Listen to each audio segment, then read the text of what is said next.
શહેરમાં પૂરપાટ ઝડપે દોડતી કારથી લોકોમાં ભયનો માહોલ સર્જાયો।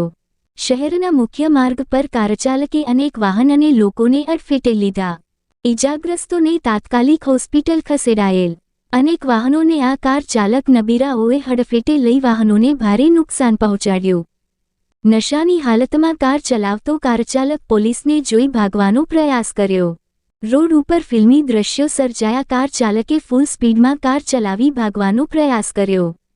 માળિયાહાટીના પોલીસ સ્ટેશન વિસ્તાર નજીક કાર ચાલકે અનેક અકસ્માત સર્જાયા। ફિલ્મી ડબે ચાલતી બેફામ કાર ચાલકની પાછળ પીઆઈ મિતુલ પટેલ સહિતના પોલીસ સ્ટાફે પીછો કર્યો।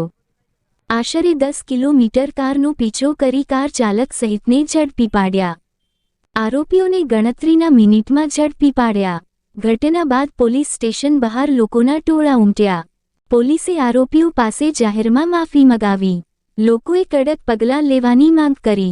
પોલીસે કોઈની શેહી શરમ રાખ્યા વિના કાયદેસરની ધોરણસર કાર્યવાહી કરી। આ અકસ્માત બનતાની સાથે રાજકીય લોકોની રીંગ પોલીસ સ્ટેશનમાં ધણધણી ઉઠી હતી। આગામી તહેવારોને ધ્યાનમાં રાખીને પોલીસ સતર્કતા વધારી સતત પેટ્રોલિંગ કરવા લોકોએ માંગ કરી। પોલીસ ટીમની ઝડપી કાર્યવાહી બદલ લોકોએ આભાર વ્યક્ત કર્યો। બેફામ કાર ચલાવનારને પોલીસ ત્રીજું લોચન ખોલી કાયદાનું કરાવ્યું। ઘટનામાં કાર ચાલક કુણાલ અરવિંદ ડાંગર, અજય સમજુ બાબરિયા અને જયદીપ રમેશ છેલાવડાને ઝડપી લેવામાં આવ્યા। પોલીસે કાયદેસરની પ્રક્રિયા અંતર્ગત આરોપીઓનું વરઘોડો કાઢી રિકન્સ્ટ્રક્શન કર્યું। આરોપીઓને નિહાળવા અને પોલીસ સ્ટાફને બિરદાવવા લોકોના ટોળા ઉમટ્યા।